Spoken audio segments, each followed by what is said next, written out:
Hello students, welcome you all. Students, today we are going to start the new chapter. The name of the chapter is Rise of Nationalism in Europe. तो students आज से इस chapter को हम शुरू करेंगे और इसको कंटिन्यूस पढ़ेंगे। आप देख रहे हैं कि आपको इस चैप्टर को पढ़ाने के लिए मैंने बाकायदा नोट्स बनाए हैं। आप चाहें तो इस वीडियो को पॉज करके नोट्स को भी प्रिपेयर कर सकते हैं, ठीक है। कहीं कहीं पे कुछ टर्म्स जो हैं वो कीवर्ड में लिखे गए हैं, तो अगर आप कीवर्ड में लिख के उन नोट्स को रिवाइज़ करने में हेल्प ले सकते हैं तो ठीक है, अदरवाइज आप उसको सेंटेंस बना लेंगे, वो मैं आगे आपको एग्जांपल में बता दूंगी, ठीक है। तो स्टूडेंट्स अब शुरू करते हैं। तो first of all we have to know that what is the meaning of word nationalism. Okay, ये नेशनलिज्म वर्ड का मतलब क्या होता है। तो students, nationalism is a term, it is basically an ideology. ये एक तरह की आइडियोलॉजी है, ठीक है। और nationalism means sense of identity with nation.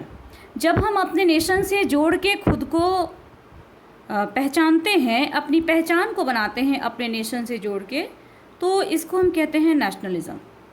जैसे हमारी नेशनलिटी क्या है, हम इंडियन हैं, ठीक है। इसी तरीके से आगे है कि devotion to the one's nation. हमारे नेशन के लिए हमारे अंदर कितना डिवोशन है, कितना डेडिकेशन है, कितना प्रेम है, ये भी नेशनलिज्म को ही रिप्रेजेंट करता है। And nationalism in Europe can be traced back to the decline of feudalism. Basically सिर्फ डिक्लाइन ऑफ फ्यूडलिज्म ही नहीं है, इसके अलावा और भी चीज़ें हैं। तो एक एक करके हम इस चैप्टर में जानेंगे कि नेशनलिज्म यूरोप में जो आया वो इसकी शुरुआत कैसे हुई, ठीक है। तो फ्यूडलिज्म तो है ही, इसके साथ ही जैसा कि आप आगे देख पा रहे हैं कि फ्रेंच रेवोल्यूशन के बारे में हम पढ़ेंगे कि किस तरीके से एक एक करके ऐसी घटनाएं होती जाती हैं जिसकी वजह से यूरोप में नेशनलिज्म स्टार्ट होता है, ठीक है। तो चलिए इसको पढ़ना शुरू करते हैं। और पहला हमारा टॉपिक है, जैसा कि आप देख रहे हैं, फ्रेंच रेवोल्यूशन, ठीक है। तो स्टूडेंट्स, फ्रेंच रेवोल्यूशन आप 9th में भी पढ़ चुके हैं। फ्रेंच रेवोल्यूशन 1789 में शुरू हुआ था। जैसा कि मैंने अभी आपको बोला कि कुछ स्टेटमेंट्स जो हैं वो कीवर्ड में लिखे गए हैं, जैसे स्टार्टेड इन 1789। हो सकता है मैंने इसको सिर्फ 1789 लिखा होता। तो अगर आप इस तरीके से लिख करके रिवाइज नहीं कर सकते तो आप लिखेंगे the French revolution was started in 1789। आप इसको सेंटेंस बना के भी लिख सकते हैं, as you wish. It totally depend upon your consent कि आपको कैसा चाहिए, आप क्या चाहते हैं, आपकी क्या सहमति है, आप किस तरीके से लिखना चाहते हैं, क्या आपके लिए कंफर्टेबल होगा, इस पे डिपेंड करता है। तो फ्रेंच रेवोल्यूशन जो 1789 में स्टार्ट हुआ, और ये यूरोप में नेशनलिज्म का फर्स्ट एक्सप्रेशन था, पहला एक्सप्रेशन था, ठीक है। And the French people demanded abolition of monarchy system and establishment of democracy. इस रेवोल्यूशन में क्या हुआ था कि जो फ्रेंच पीपल थे वो मोनार्की सिस्टम को ख़त्म करने की डिमांड कर रहे थे और डेमोक्रेसी को एस्टेब्लिश करने की डिमांड कर रहे थे। मैं थोड़ा सा आपको फ्रेंच रेवोल्यूशन का रिमाइंड करा दूँ स्टूडेंट्स। आपको याद होगा कि फ्रांस की जो सोसाइटी थी, जो फ्रेंच सोसाइटी थी, उसमें 3 स्टेट में लोग बटे हुए थे। फर्स्ट और सेकंड स्टेट को बहुत सारे प्रिविलेजेस मिले थे और थर्ड स्टेट को बहुत सारे टैक्सेस पे करने पड़ते थे। ऐसे में थर्ड स्टेट वालों के लिए काफ़ी डिफ़िकल्ट सोसाइटी वो कही जा सकती थी। इसी सिचुएशन में जो मोनार्क था वहाँ का, लुइस 16, किंग लुइस 16, उसके अगेंस्ट फ्रेंच पीपल ने रिवॉल्यूशन किया था, ठीक है। तो उसी रिवॉल्यूशन में कुछ ऐसे एक्सप्रेशंस आए थे, ऐसी चीज़ें सामने आई थी, ऐसे स्टेप्स लिए गए थे जो कि नेशनलिज्म की ओर इशारा करते हैं। जबकि उस समय तक नेशनलिज्म जैसी कोई बात नहीं थी, नेशन जैसी कोई बात नहीं थी फ्रांस में, यूरोप में, या फिर नेशनलिज्म जैसी कोई फीलिंग किसी के अंदर नहीं थी। जैसा कि आप जानते हैं कि फ्रेंच रेवोल्यूशन में ही पहली बार लिबर्टी, फ्रैटर्निटी एंड इक्वलिटी, इन 3 कंसेप्ट को काफ़ी प्रमोट किया गया, और ये तीनों ही चीज़ें फ्रेंच रेवोल्यूशन की लीगेसी के रूप में आज भी जानी जाती हैं। यहाँ तक कि इंडियन कॉन्स्टिट्यूशन में भी लिबर्टी और इक्वलिटी और फ्रैटर्निटी का जो कंसेप्ट है वो इंडियन कॉन्स्टिट्यूशन में भी फ्रेंच रेवोल्यूशन से ही लिया गया हुआ माना जाता है। चलिए, now we have to know that steps during the French revolution. French revolution के ड्यूरिंग कौन कौन से स्टेप्स लिए गए। तो यहाँ पर आप देखिए कि यहाँ हम जानेंगे कि फ्रेंच रिवॉल्यूशन को तो हम पहले भी पढ़ चुके हैं, लेकिन अब हम फ्रेंच रिवॉल्यूशन को नेशनलिज्म के व्यू से देखेंगे कि किस तरीके से कौन कौन से ऐसे स्टेप लिए गए जिन्होंने नेशनलिज्म की फीलिंग को प्रमोट किया। तो सबसे पहला है फॉर्मेशन ऑफ नेशनल असेंबली। आप जानते हैं कि नेशनल असेंबली कैसे फॉर्म हुई थी। स्टेट जनरल की मीटिंग हुई थी फ्रांस में, और उसके बाद से उन लोगों ने नेशनल असेंबली फॉर्म कर ली थी। तो यहाँ जो वर्ड है नेशनल असेंबली, यानी ये ऐसी असेंबली थी जो पूरे नेशन को रिप्रेजेंट कर रही थी। ठीक है, ऐसी असेंबली थी जो पूरे नेशन को रिप्रेजेंट कर रही थी। तो ये फॉर्मेशन ऑफ नेशनल असेंबली एक तरीके से नेशनलिज्म की ही शुरुआत थी, पूरे नेशन को जोड़ने की शुरुआत थी, क्योंकि पूरे नेशन के लिए एक असेंबली बनाई गई। ठीक है। सेकेंड था कि French was made the official language.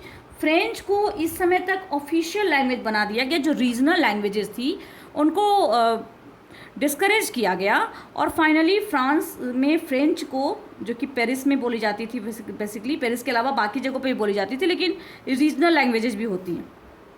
जैसे इंडिया में ही देखिए, इंडिया का कोई एक ऑफिशियल लैंग्वेज है, इंग्लिश है, हिंदी है, लेकिन रीजनल लैंग्वेज हमारे यहाँ कितने सारे हैं। तो यही सिचुएशन फ्रांस में थी, वहाँ पे रीजनल लैंग्वेजेस को डिस्करेज किया गया और फ्रेंच को एज ऑफिशियल लैंग्वेज एडप्ट किया गया। ठीक है। नेक्स्ट है कि construction of union laws. Union laws को कंस्ट्रक्ट किया गया, यूनियन लॉज बनाई गई। यूनियन लॉज कहने का मतलब होता है स्टूडेंट्स कि ऐसे लॉज बनाए गए जो पूरे नेशन के लिए, पूरे यूनियन के लिए, पूरे फ्रांस पे लागू होते थे, पूरे फ्रांस के लिए सेम थे। ठीक है। And new try colour flag was introduced. एक नया ट्राई कलर फ्लैग आया जिसने कि पहले का जो फ्लैग था उसको रिप्लेस किया, और ये ट्राई कलर फ्लैग 3 कलर में था, रेड वाइट एंड ब्लू। ठीक है, red white and blue colour का ट्राई कलर फ्लैग था, और इसको इंट्रोड्यूस किया गया। अब पूरे फ्रांस में लोग इसी फ्लैग को लेकर के रेवोल्यूशन करते थे, या इसी फ्लैग के लिए अपना डिवोशन दिखाते थे। And abolition of custom duty, basically यहाँ पे होना चाहिए abolition of internal custom duty. Okay, abolition of internal custom duty, यानी जो इंटरनल कस्टम ड्यूटी लगती थी ना, जैसे कि एक स्टेट से हाँ आप दूसरे स्टेट में जा रहे हो, अपने कंट्री में ही हो, अपने नेशन में ही हो, लेकिन अगर एक स्टेट से दूसरे स्टेट में जा रहे हो तो आपको इसके लिए कस्टम ड्यूटी देनी पड़ती थी, टैक्स पे करना पड़ता था। अब इस इंटरनल कस्टम ड्यूटी को अबोलिश कर दिया गया। ठीक है, इसके बाद हम आगे देखते हैं, नेक्स्ट पेज पे चलते हैं। तो स्टूडेंट्स, जो फ्रेंच रिवॉल्यूशन में ये स्टेप्स लिए गए थे, इसके अलावा देखिए कि फ्रेंच रिवॉल्यूशन में और क्या होता है। अब नेशनलिज्म का आइडिया तो एक तरीके से आ गया क्योंकि इतने सारे स्टेप्स लिए गए। अब school and college students supported the idea of nationalism by forming Jacobian clubs. आपको पता होना चाहिए और आपको याद भी होगा और होना ही चाहिए कि फ्रेंच रिवॉल्यूशन में के बाद जो पार्टीज़ बनी थी, पॉलिटिकल पार्टी, उसमें सबसे जो फेमस पार्टी थी, सबसे ज़्यादा पॉपुलर पार्टी जो हुई थी वो थी जैकोबिन क्लब। ठीक है, ये जैकोबिन क्लब स्टूडेंट्स और जो स्टूडेंट थे स्कूल के और कॉलेजेस के, उन्होंने भी बनानी शुरू की, और इसको बनाने का उनका मकसद क्या था कि वो नेशनलिज्म के आइडिया को सपोर्ट कर रहे थे। वो कह रहे थे कि हम इस आइडिया से सहमत हैं, हम इसको सपोर्ट करते हैं, हम इसको स्प्रेड करने की कोशिश करेंगे। ठीक है। नेक्स्ट है कि French armies move to foreign lands to spread the idea of nationalism. इसके अलावा जो फ्रेंच आर्मी थी ना, वो आसपास के कंट्रीज़ में जाने लगी, आसपास के फॉरेन लैंड्स में जाने लगी, जैसे कि 1790s में हॉलैंड, बेल्जियम, स्विट्ज़रलैंड, इटली के बड़े बड़े हिस्सों में गई ये फ्रेंच आर्मी, और इसने जा कर के वहाँ पे वॉर किया। वॉर के साथ ही, वॉर करने का मतलब कि मोनार्क सिस्टम को डेमोलाइज करने के लिए वहाँ पे वॉर किया, और वॉर करने के साथ साथ ये नेशनलिज्म के आइडिया को वहाँ पे स्प्रेड भी कर रहे थे ये लोग। ठीक है। And this revolution produced a famous historic personality and warrior called Napoleon Bonaparte. ये तो आप जानते ही हैं कि इस रेवोल्यूशन ने एक फेमस हिस्टोरिकल पर्सनालिटी को आगे आने का मौका दिया, जिनका नाम था नेपोलियन बोनापार्ट, जो कि डायरेक्टरी रूल के फ्रांस में फेल्योर हो जाने के बाद से इन्होंने अपना रूल एस्टैब्लिश कर लिया। एक बात बता दूं स्टूडेंट्स कि इन्होंने जो अपना रूल एस्टैब्लिश किया था, ये इन्होंने चूँकि ये मिलिट्री ऑफिसर थे नेपोलियन बोनापार्ट, और काफ़ी इम्पॉर्टेंट इनका पार्ट था नेशनलिज्म को स्प्रेड कराने में भी। तो ये इनकी एक जगह बन चुकी थी, ये काफ़ी पॉपुलर हो चुके थे फ्रांस में। इस वजह से इन्होंने एक रेफरेंडम कराया। रेफरेंडम यानी कि लोगों से ही ये कंसेंट लिया कि आप क्या चाहते हैं, मैं रूलर बनूँ या नहीं बनूँ, और लोगों की सहमति से ही ये फाइनली फ्रांस के रूलर बने। ठीक है, आगे देखिए। इसके बाद है कि नेपोलियन लॉन्च, जब वो रूलर बन गए तो he launched a civil code which is known as Napoleonic code. उन्होंने एक सिविल कोड लॉन्च किया जिसको कि हम नेपोलियन कोड के नाम से भी जानते हैं। ये कोड उन्होंने 1804 में लॉन्च किया था। ठीक है, अब चलिए देखा जाए कि 1804 में इन्होंने जो नेपोलियन कोड लॉन्च किया, आखिर उसमें क्या था। तो सबसे पहली चीज़ थी कि इक्वलिटी बिफोर लॉ। इसमें कहा गया था कि इक्वलिटी बिफोर लॉ, यानी कि लॉ के सामने सभी लोग इक्वल होंगे। और यही सब चीज़ें देख के तो नेपोलियन बोनापार्ट स्टार्टिंग में ही represented himself as a hero. वो लोगों के सामने एक हीरो बन के आए थे जो कि मॉडर्नाइज करना चाहता था सोसाइटी को, जो कि इक्वलिटी को, डेमोक्रेसी को काफ़ी सपोर्ट कर रहा था।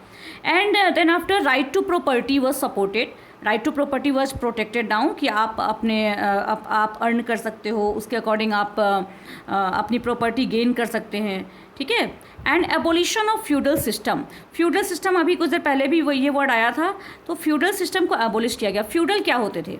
तो फ्यूडल वो लोग होते थे स्टूडेंट्स जो कि जैसे पहले के समय में किंग लोग होते थे और वो लोगों से टैक्स लेते थे, रेवेन्यू लेते थे। तो इस रेवेन्यू को लेने के लिए ये रेवेन्यू देने वालों की देखभाल करने के लिए, देखभाल का मतलब कि इनसे रेवेन्यू कलेक्ट करना और ला करके फिर वो किंग को सबमिट करना, ये सब कामों के लिए जो मीडिएटर्स होते थे ना, उसी में से एक थे फ्यूडल्स।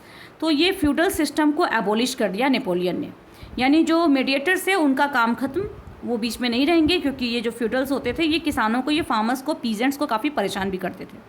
ठीक है, and then after improvement in transportation and communication system. Transportation और कम्युनिकेशन सिस्टम में काफ़ी इम्प्रूवमेंट की नेपोलियन बोनापार्ट ने, क्योंकि वो जानता था कि ट्रांसपोर्टेशन और कम्युनिकेशन सही होगा तभी कंट्री की इकोनॉमी अच्छी होगी।